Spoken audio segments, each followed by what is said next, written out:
Goeiemôre broers en susters. Hartlik welkom vanoggend hier jene. Ons is min, maar ek het geweet ons gaan min wees oor hierdie lang naweek. So maar ek alles ons min. Sing hard vanmôre asseblief. Maar dit klink asof ons baie is. Dan geniet saam met my die erediens vanoggend. Ek wil daarom nou net eers vir Jan sê. Jan Kaberosser, baie hartlik welkom terug. Nou jou gestoel deur die hospitaal en al die goed en ek is bly jou verpleegster staan ook nog op haar voete. Maar ons is bly weer terug te hê, hoor? Dis goed. Dis baie goed. Dan daar sit Theon en Philippa. Pretorius, hartlik welkom vanoggend by ons. Alles ons min, ons is verskriklik lief vir mekaar, julle sal sien. En baie lief vir ons kinders, niemand mag met ons kinders raas nie, anders het hulle met my te doen. En is hier nog iemand wat ek het hier 'n gesiggie gesien of twee gesien? Asseblief sê net vir my wie julle is. Dis iets met van Georgia. Hartlik welkom vanmôre by ons. Van Georgia, joh, hoop julle kuier lekker saam met ons. Goed, ek wil net seker maak, hier's 'n paar, ek het nie vir Marita Estreisen gesien nie, Nel nie, almal vat lang naweek. Michael, het ek ook nie gesien nie. Annetjie, ons het, waar sit Annetjie? Daar sit Annetjie. Ons het verlede week vir jou geluk gewens, maar hier is jou kaart. Nee, sy het verlede week al gekry. Jy moet toch net, jy kry. Nee, so gek. So ek dink een man wat so voorbarig sal wees na my kry.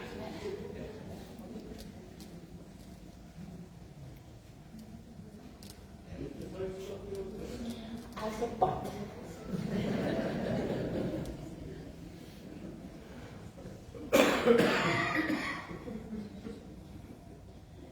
Nee.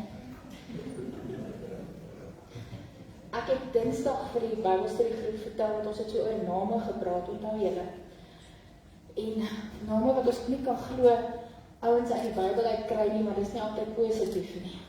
Toe vertel ek vir hulle, My ma het dit goed gedink om my Eloise te noem, wat vrou van storms is. Ja, dit is die oorspronklike betekenis. Toe vra iemand eendag vir my sylste man om my in een woord te beskryf, toe noem hy my haalstorm.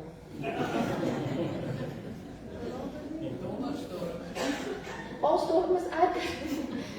Nee, maar nou goed, so hy weet julle. Dis maar 'n storie. Nee, is daar enigiemand anders wat verjaar in hierdie week wat ek nou nie geluk gewens het? Ja, ek het dan net. Ja. Goed, dan blyk dit vir my se drag. Goed, broers en susters, ook vir ons besoekers. Ek hoop julle het die liturgie daar agter gekry, so op die blaadjie, en alles is daar op die bord, al die liedere en die teks, sodat julle dit daar kan lees. Maar ons staan gewoonlik net aan die begin en aan die einde, ons doen nie daar op en af wip ding, dit werk nie so lekker nie. En ek bedoel, party ouens se knie hou dit ook nou nie meer nie, myne ook nie. So, ons doen dit so op die rustige manier, soos wat die liturgie dit al van sê. Hallo Henry, gaan jy goed vanmôre? Julle lyk vir my asof julle op 'n baie lekker plek was. Nee, dit is net om ander mense jaloers te maak, nee. Ja, nee. Goed, broers en susters, ons gaan so vir 'n oomblik rustig raak en dan begin ons met ons toetrede.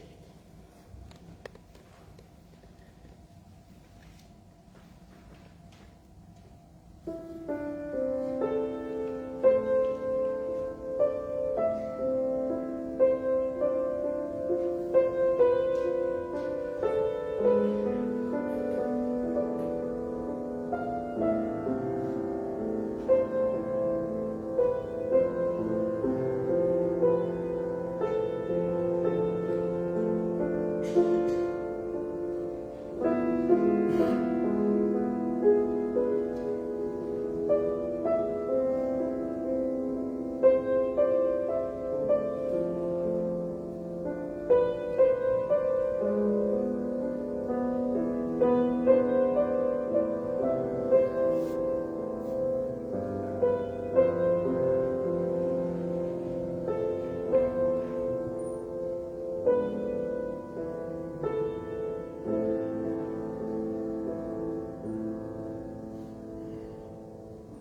Jesus Christus, die gekruisigde en opgestane Here sê, kom na my toe, almal wat uitgeput en oorlaai is, en ek sal vir julle rus gee.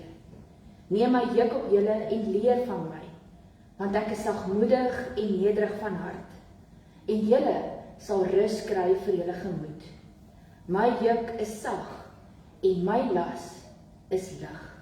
Gemeente, genade en vrede vir u van God ons Vader, van Jesus Christus die Here en van die Heilige Gees. Amen.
Wanneer ons na die wet luister, na Romeine luister. En ons moet onthou dat Paulus praat oor die wet op twee maniere. Hy praat in die eerste plek van die wet van sonde, waar hy sê dat die wet lei ons daartoe om te besef dat ons regtig nie die wet kan onderhou nie, dat ons sondig is en dat ons sonde doen. Maar aan die ander kant praat hy ook van die wet van die Gees of die wet van genade, wat vir ons wil sê dat hierdie wet wil ons begelei om te weet wat reg is en te strewe daarna om reg te doen. So kom ons luister vanoggend na Romeine 6, daar 'n klompie verse. Moet dan nie toelaat dat die sonde nog langer oor julle heerskappy voer en julle begeertes van julle sterflike aardse bestaan laat gehoorsaam nie. Julle moet geen deel van julle liggame in diens van die sonde stel as 'n werktuig om goddeloosheid te bedryf nie. Nee, stel julle in diens van God, as mense wat dood was, maar lewend gemaak is. En stel elke deel van julle liggame in diens van God as 'n werktuig om te doen wat God wil. Die sonde moet nie meer baas wees oor julle nie, want julle staan nie meer onder die wet van Moses nie, maar onder die genade. Maar nou, julle is vrygemaak van die sonde, en in diens van God gestel, en die vrug daarvan is dat julle geheilig word. En die uiteinde is die ewige lewe. Die loon wat die sonde gee is die dood. Die genadegawe wat God gee, is die ewige lewe in Christus Jesus, ons Here.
Nog 'n keer, hoe die Here ons vrygemaak het.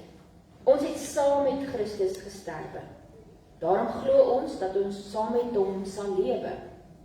Ons weet dat Christus wat uit die dood opgewek is, nie weer kan sterwe nie. Die dood het nie meer mag oor hom nie. Hy het gesterwe en is eens en vir altyd vir die sonde dood. Nou lewe hy en hy lewe vir God. Julle moet dus altyd onthou dat julle ook vir die sonde dood is, maar vir God lewe, omdat julle een is met Jesus Christus.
jy so bly sit, kom ons buig ons hoofde. Here ons God, almagtige, ewige God, dankie dat ons vanoggend, terwyl ons hier by mekaar is, en terwyl ander inskakel, kan luister na u woord, en kan hoor wat u vir ons wil sê. Here, baie dankie dat ons oor genoeg rede het om te kan jubel, en dankbaar te kan wees, om te kan luister en te kan instem, ja waarlik, u gee vir ons genade, u maak ons vry, u maak ons deel van die koninkryk en die huis, u gee vir ons alles wat ons nodig het. Here, ons het sopas bely dat u as Vader en as Seun en as Heilige Gees by ons teenwoordig is, dat u in hierdie wêreld is en bly, en dat u genade vir ons lewe gee. Dat ons hierdie lewe ontvang het en dat ons in staat is om baie meer te doen as wat ons kan besef. Dat ons in staat is, Here, om aan u vas te hou en te glo en te vertrou omdat die Gees vir ons daarin lei. Die Gees sluit vir ons die woord oop sodat ons versterk kan word. Sodat ons gedagtes kan vul met positiewe dinge. Sodat ons na die lewe op 'n ander manier kan kyk en kan vertrou. Hierdie lewe, my ewigheid behoort aan u. En ek is veilig, want ek het saam met u gesterf en ek leef saam met u. Here, baie dankie vir soveel genade. Baie dankie dat ons aan u kan vashou en dat ons kan jubel as dit met ons goed gaan. Maar wanneer ons treur, is u daar om te hoor en te luister en ons heel te maak. Dankie, Here, dat u met ons as gemeente is, dat u in hierdie gemeenskap teenwoordig is, dat ons weet dat u hier aan die werk is, en dat ons saam met u kan werk, en kan getuig oor die liefde, en vir mense kan vertel, daar's hoop. Here, vul ons met u lig, lei ons in u waarheid, en gee, Here, dat ons, wanneer ons daar buite die wêreld gaan rondloop, wanneer ons met ons dagtaak besig is, dat ons daar aan u getrou sal bly, dat ons sal weet wie ons is in u naam, en nooit daardie naam sal verloon nie. Dankie dat ons na u toe mag kom en al hierdie dinge bid, dat ons weet, Here, u hoor, en op die tyd gee vir ons wat ons nodig het, wat werklik belangrik is, en wat ons lewens volmaak. Dit bid ons in die naam van Jesus, ons Here, en ons Verlosser.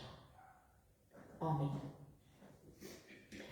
Ons skriflesing vanoggend, broers en susters, is 'n baie bekende gedeelte in Matteus, waar Jesus op die see loop. Kom ons luister bietjie daarna, en die uitdaging vanoggend is om so bietjie te luister na 'n bekende gedeelte in die Bybel, en te luister, wat is dit wat jy nie hoor, wat jy nog nooit so verstaan het nie, wat vir jou anders klink vanoggend. Net daarna het Jesus sy disippels in die skuit laat klim, om so lank voor hom uit te vaar, na die oorkant toe, terwyl hy nog eers die mense huis toe laat gaan. Nadat hy die mense weggestuur het, het hy alleen na die berg toe gegaan, om te bid. Toe dit aand was hy daar alleen. Die skuit was reeds 'n paar kilometer van die kus af, en is deur die golwe getuister, want die wind was van voor. Met dagbreek die volgende môre, het hy op die see na hulle toe aangeloop gekom. Toe sy disippels hom op die see sien loop, het hulle groot geskrik en gesê, dis 'n spook. Van angs het hulle hart begin skreeu. Maar Jesus het dadelik met hulle gepraat en gesê, wees gerus, dit is ek. Moenie bang wees nie. Toe sê Petrus vir hom, Here, as dit regtig U is, beveel my om op die water na U toe te kom. Kom, sê hy. Petrus het uit die skuit geklim, op die water begin loop en naby Jesus gekom. Maar toe Petrus sien hoe sterk die wind is, het hy bang geword en begin sink en uitgeroep, Here, red my. Dadelik het Jesus sy hand uitgesteek en gegryp en vir hom gesê, klein gelowige, waarom het jy begin twyfel? Hulle het toe in die skuit geklim en die wind het gaan lê. Die man in die skuit het voor Jesus gekniel en gesê, U is waarlik die seun van God. Ons lees vanoggend hierdie verhaal tot hier. Gelukkig is elkeen wat gaan leef uit die woorde wat ons hier hoor. Ek wil vanoggend begin, broers en susters, deur eintlik die logiese vraag te vra uit dit wat hier staan. Watter oomblikke in jou lewe het jy die grootste lewenslesse geleer? En watter oomblikke in jou lewe het jy regtig beleef, tasbaar beleef dat die Here by jou is? Ons bely dat die Here altyd by ons is. Maar daar is sulke oomblikke in ons lewens wat ons eintlik net so kan gaan uithaal en sê, hier het ek as 'n brose mens tasbaar ervaar hoe die Here by my is. En as ons vanoggend hierdie verhale vir mekaar sal vertel, is een ding baie seker. Dit sou nie verhale wees van waar die son geskyn het en die voeltjies lawaai het en dit 'n lieflike dag was en jy 'n glimlag op jou gesig gehad het. Die verhale wat ons vanoggend vir mekaar sal vertel oor daardie oomblikke, sou die verhale gewees het van moeilike oomblikke, van diep bekommernis, van vrees, van regtig donker om my, waar ek kon getuig dat die Here teenwoordig is met sy troos en met sy lig en hoe hy ons deurdra.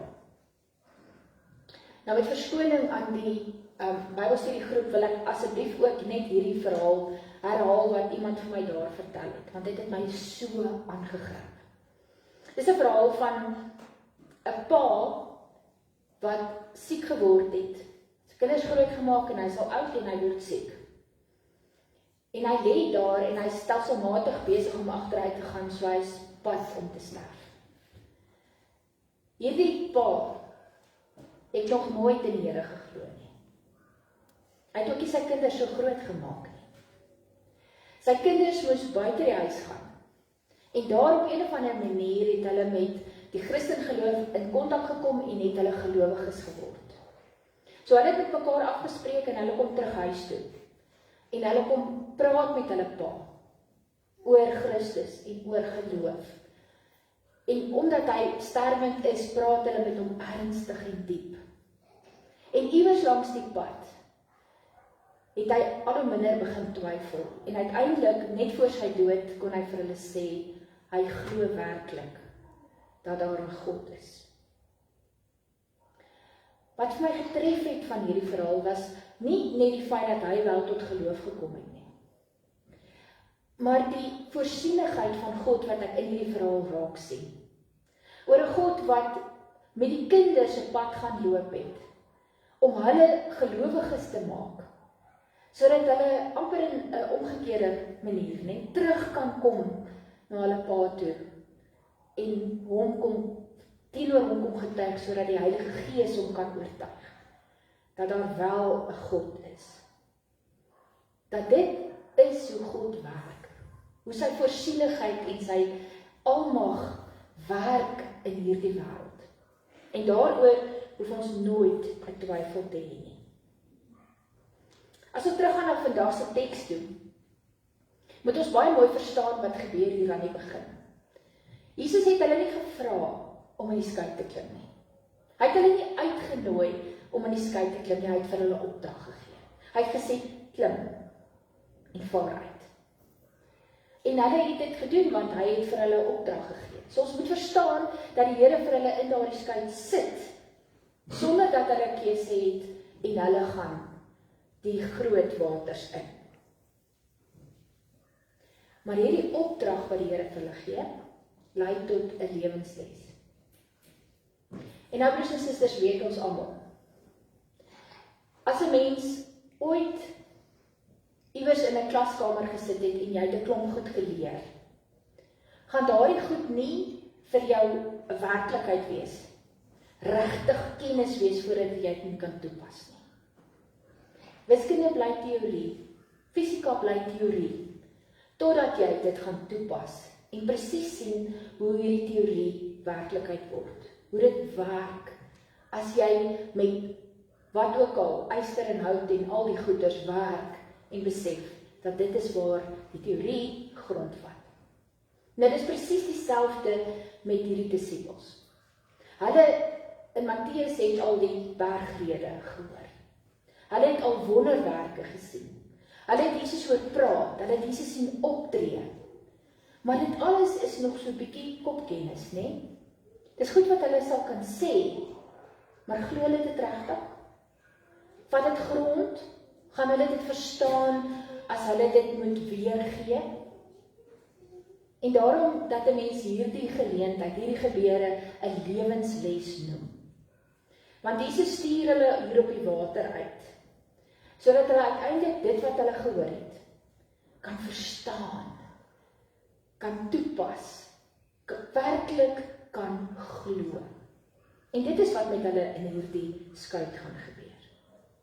Ons moet in ag neem dat 'n klomp van hierdie disippels is ervare vissermanne. Hulle was al op die water as dit woes gegaan het. En as hier vir ons vertel word dat hulle bang geword het, dan moet 'n mens besef, dit was 'n verskriklike storm hier. Dit was angswekkend om in daardie bootjie te wees, terwyl die golwe so oor en weer slaan en die wind so waai. Dis in hierdie omstandighede wat hulle regtig bang was. En 'n mens kan dink, hulle arms is moeg geroei, hulle planne is op, hulle is moedeloos moeg. Dan moet 'n mens ook 'n ander ding verstaan. Die mense van daardie tyd, as gevolg van hulle wêreldbeeld, het hierdie waters gesien as 'n baie gevaarlike plek. Want in hierdie waters onder die aarde het daar monsters geleef. Was daar groot onheil gewees. So vir hierdie ouens wat ervare vissermanne was die angs en die vrees werklik dat hulle in hierdie water beland, waar hulle hierdie verskriklike onheil en goed gaan teekom. Daarom kan 'n mens dink hoe bang hulle was, terwyl hulle gestoei het in hierdie water. Dan word daar vir ons gesê, Jesus kom op die water aangeloop. Dis die laaste tydsgedeelte, van 3 tot 6 in die môre, iewerste daar, voor die son opkom, voor dagbreek, dat Jesus na hulle toe aangeloop kom. En dis in hierdie halfdonker, wat hulle nie verstaan wie dit is, wat naby hulle kom nie. En hulle vrees is nog meer. Jy het hierdie totaal beangste klompie manne binne in 'n bootjie, met hierdie vreemde verskynsel wat hulle sien aankom. En dan hoor hulle hierdie ongelooflike woorde. Woorde wat vir hulle troos bring. Woorde wat vir hulle sê, julle is veilig. Want die Here sê vir hulle, wees gerus, dit is ek. Moenie bang wees nie. Het julle gewonder hoekom Jesus dit so sê? Dit is ek. Daar's 'n baie spesifieke rede daarvoor. En waar ons dink die kern van die verhaal lê, is nie waar die kern van die verhaal lê nie. Die kern van hierdie verhaal lê net hier. Dit is ek. Dit vat ons terug na die Ou Testament, waar God self homself bekend gestel het as ek is. Toe vir hom gevra word, wat is die naam? Toe sê hy, ek is. Ek is wat ek is, het hy geantwoord. Dis die God wat voor die skepping al daar was. Dis die God wat oor die ganse skepping, storms ingesluit, beheer het. Wat nooit hierdie skepping van hom uit sy hande laat gaan nie. Wat dit oneindig lief het. Dis die God wat sê, ek is wat ek is. Maar in Jesus se woorde is dit ook die God wat mens geword het. En die God wat hierdie storm gaan beheer en op die water loop en mense gesond maak en uiteindelik ook sy lewe gee vir sy mense. Want dit is Jesus. Dit is God wat opdaag as die storms daar is. Wat vir ons almal kom sê, wees rustig, ek is hier, dit is ek. Moenie bang wees nie. Dis Jesus wat opdaag en vir ons kom sê, dit is ek. En ek is in beheer. En dan weet ons wat volgende gaan gebeur. Ons weet, die ewig voortvarende Petrus sê, maar ek wil uit die skei klim as dit is, en ek wil na u toe loop.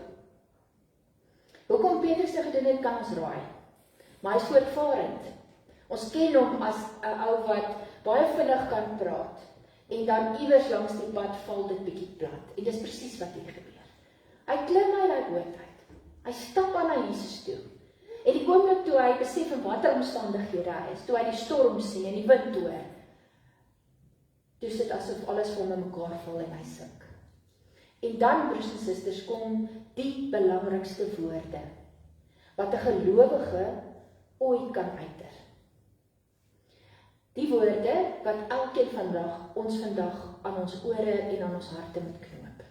Dis die belangrikste woorde wat 'n gelowige ooit kan sê. Dit is nie ek glo of ek vertrou. Dit is Here, red my. Dis in daardie oomblik dat beide Petrus en almal in daardie skei die diepste lewensles van die lewe geleer het. En dat dit is dat die redding nie in myself is nie. Dat ek myself nie kan help nie. Ek kan nie eens die wet nakom nie. Ek kan nie eens hier uitstap en sê, nou gaan ek getrou wees nie. Want om die volgende hoek maak ons droog. Die woorde wat die Here vir ons kom leer om te sê is, Here, help my. En daarmee sê ons alles saam met dit. Here, alleen U kan red. Here, ek hou aan U vas. As die storms rondom my is en die donker my insluk en die wind my wil wegwaai, is dit die Here wat my red. En dan klim hy en die Here is terug in die boot, saam met die ander, en skielik gaan lê die wind. En wat doen hierdie manne? Hulle val op hulle knieë neer en hulle sê, U is waarlik die Seun van God. Die lig het aangegaan. Die wat hulle geleer het en gehoor het en gesien het uiteindelik by mekaar gekom om te besef, hy is die Seun van God. Dis die werklikheid. Dit is wat hier aan die gebeur is, en hy saam met hulle in daardie skei. Hy saam met hulle daar. En broers en susters, Matteus is baie slim. Aan die einde van Matteus herhaal hierdie woorde. Dan is daar iemand anders wat sê, U is waarlik die Seun van God. En dis 'n heiden wat hier langs Jesus se kruis staan en wat uiter. Hy wat hier hang is die Seun van God. Twee verskriklike gebeure. Een absolute belydenis. Een waarheid geopenbaar. Die grootste waarheid van ons tyd, van die ewigheid. Jesus Christus is waarlik die Seun van God. Maar dit is eers waar hulle tot die uiterste beproef is. Dis eers waar Jesus sy lewe gee vir mense, dat hierdie woorde kan kom. U is waarlik die Seun van God. Met ander woorde, Here red my. En dan red die Here, en dan kan ons nie anders as om te bely. Hy is werklik God nie. Dit is wat Matteus by ons kom tuisbring. Hy is die Messias. Hy is by ons teenwoordig. As ons in die storm soek na hom, is hy daar. Sal hy ons deurlei. Maar ons moet slim wees, broers en susters, en ons moet vra, wat moet ek nou in hierdie storm leer? Wat is dit wat die Here by my wil tuisbring, sodat ek nooit weer hieroor twyfel nie? Dis wat hulle deurgegaan het, dit is wat elke keer met ons gebeur. Ons leer die belangrikste lesse van die lewe in die moeilikste tyd. In die storm. Net voordat die son opkom, wanneer dit die donkerste is. wanneer daar geen raad is nie, wanneer al wat vir ons oorgebly het is om te sê, Here, red my, en dan bring die Here ons by die punt uit, waar ons kan sê, U is waarlik die Seun van God. Die disippels het nie hierdie belydenis gehad, toe hulle Jesus gehoor het die bergrede praat, of toe hy mense gesond gemaak het. Hulle kon dit eers verstaan, toe hulle gedink het, dis alles verby. Hulle is nou verlore, oorgegee aan die monsters van die see. En Jesus hulle red. Dat hulle kon raak sien, dat hierdie man, wat hulle Rabbi genoem het, ook die Messias is, ook die Seun van God is, en hulle red. Hulle kom tot hierdie belydenis, omdat Jesus hulle in 'n boot beveel, en hulle uitstuur op hierdie water, en weet dat 'n storm hulle gaan oorval, en weet dat hulle angsbevange gaan wees, sodat hy kan aankom na hulle toe, en sodat hulle kan sê, Here, red my, en sodat hulle uiteindelik kan bely, U is die Seun van God. Daarom dat ek vanoggend kan sê, broers en susters, in watter storm in jou lewe al gebeur het, of nog gaan gebeur, waar dit donker is, waar die wind waai, waar jy voel, alles is nou verby. In daardie oomblikke leer ons, om dit wat ons weet van God, dit wat ons van hom ken en bely, te bring by 'n eenvoudige belydenis van, Here, red my. En om dan te ontdek, dat daardie Here red, en dat hy ons veilig deurbring. En daardie lesse wat ons daar geleer het, moet ons vasknoop aan ons lewens. Oor daardie lesse kan ons vir mekaar iets vertel, kan ons getuig, kan ons so 'n bietjie die sluier vir mense lig om te sê, dit is wie die Seun van God is. Dit is die God wat ook in ons lewens teenwoordig is. God wat sê, ek is. Jesus wat kom sê, dit is ek. Die Heilige Gees wat sê, ek is. Wat by ons teenwoordig is, en wat ons wil red. Is vir my 'n stukkie ironie in Matteus, waarby ek nie kan verbykom nie. Daar aan die kruis waar Jesus besig is om te sterf, staan die Joodse raadslede. En hulle sê, as hy regtig die Messias is, laat hy homself red. En wat is die antwoord daarop? Wat is God se antwoord op daardie woorde? Nee, Jesus is nie hier om homself te red nie. Hy gaan nie van die kruis afkom om homself te red nie.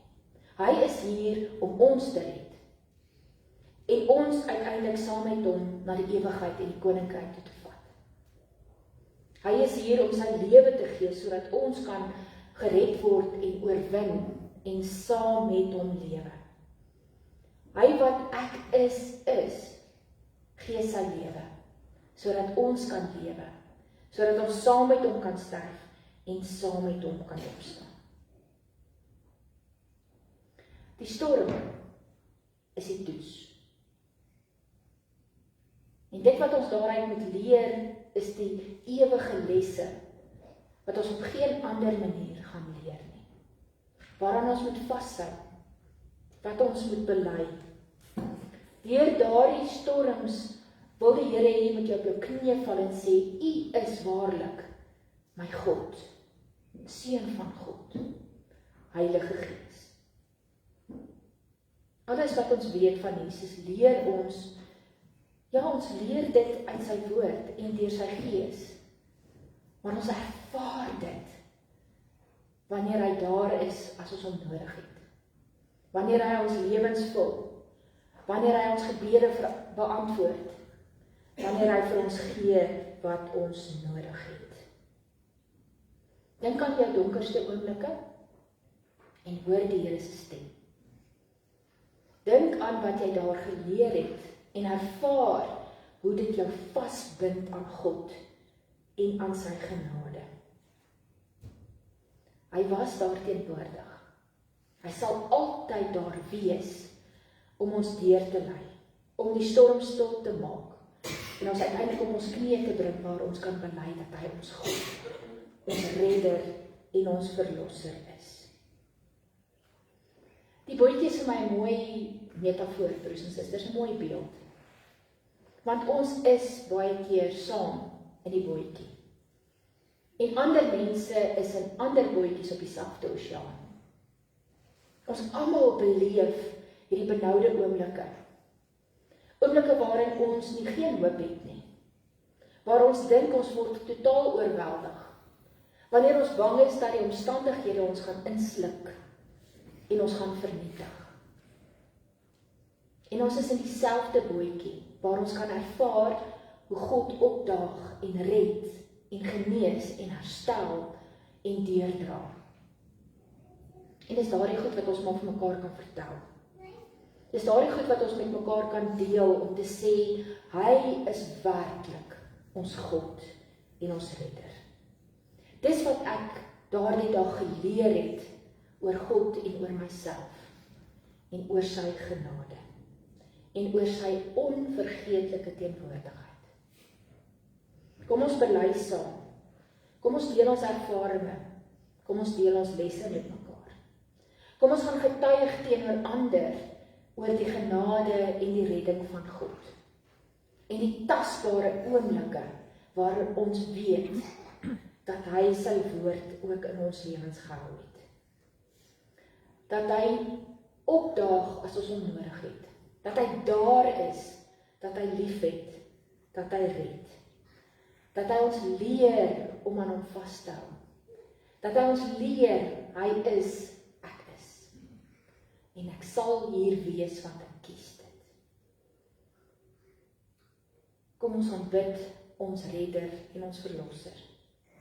Jesus Christus wat deur sy gees nou hier by ons teenwoordig is. Amen. Ons sing ons dankgebed vanoggend, broers en susters, en ons sing, laat Heer u vrede deur my vloei.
broers en susters, ons slotsang is van 404 in 'n wêreld sonder liefde. Ons sing daar die eerste, die tweede, die vierde en die 5de vers.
Ontvang nou die seën van die Here en gaan in sy vrede. Die genade van ons Here Jesus Christus, die liefde van God en die gemeenskap van die Heilige Gees sal by julle elkeen wees. Amen.